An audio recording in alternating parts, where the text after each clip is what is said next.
Hi, I'm Patrick Wanis for emotionalmojo.com. What is the most important relationship you'll ever experience in your life? If you're religious or spiritual, you'll probably say, my relationship with God. If you're married, you might say, my relationship with my spouse. If you have children, you might say, my children. If you're a pet lover, you might say, my cat, my dog, my baby gorilla. But seriously, the most important relationship you'll ever have in your life is the relationship that you'll have with yourself. Now, if you're a narcissist, you'll say, that's true, Patrick. The most important relationship in life is me.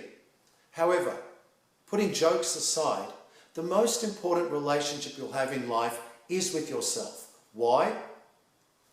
The way you think and feel about yourself determines your reality. It determines your satisfaction, your sense of fulfillment, and the joy in your life. The way you relate to yourself determines the following.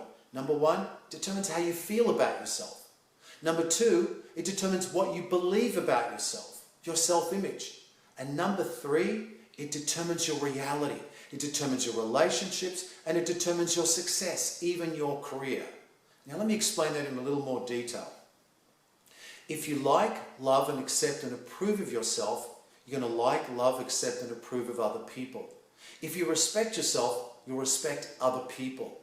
If you don't like yourself, if you're highly judgmental, if you're highly critical of yourself, if you can't forgive yourself, you're not going to be able to forgive other people. You're not going to be able to be compassionate towards other people if you're not compassionate towards yourself. Now here's another secret.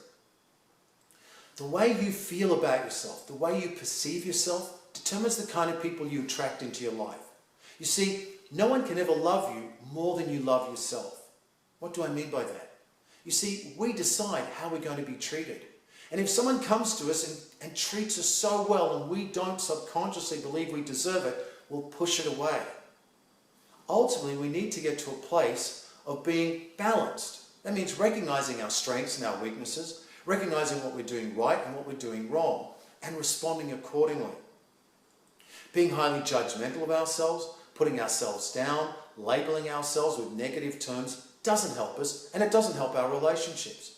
You see, if you're always down on yourself, if you're really angry at yourself, if you believe that you're not worthy, you're not good enough, you're not lovable, you're not going to attract people in your life who are going to love you.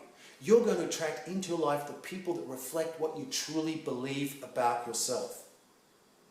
So for today's video, here's just one message. Forgive yourself. That's a really big one.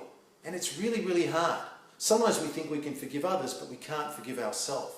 Until we can learn forgiveness for ourselves, we can't really forgive other people. You see, you can't show something that you don't know. You can't give away something you don't have. So the first lesson is, can you forgive yourself? It starts by truly and sincerely accepting that you're okay and that you're a human being.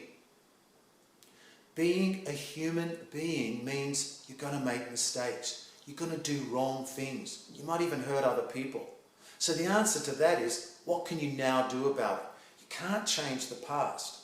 Maybe you can make amends to people. And in another video, we'll talk about the steps to asking for forgiveness. But do take that first step. Make amends with the other person. And also, number three, what can you learn from this? If we didn't make mistakes, we'd never evolve. And if we refuse to forgive ourselves, we can't enjoy life. If we refuse to forgive ourselves, we'll never let anyone love us back, and we definitely won't express our love.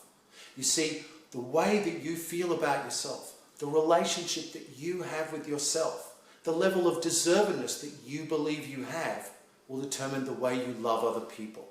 Remember the law of deservedness. You only get what you subconsciously believe you deserve. If you don't think you're good enough, you're not going to express love to other people, and you're not going to let other people love you back. So for today, remember this: forgive yourself.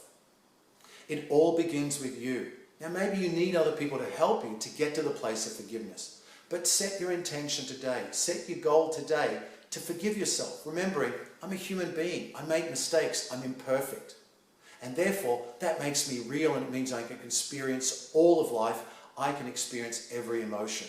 Finally, remember, you are good enough. Simply forgive yourself. forgive yourself, like, love, and accept yourself. For emotionalmojo.com, I'm Patrick Wanis.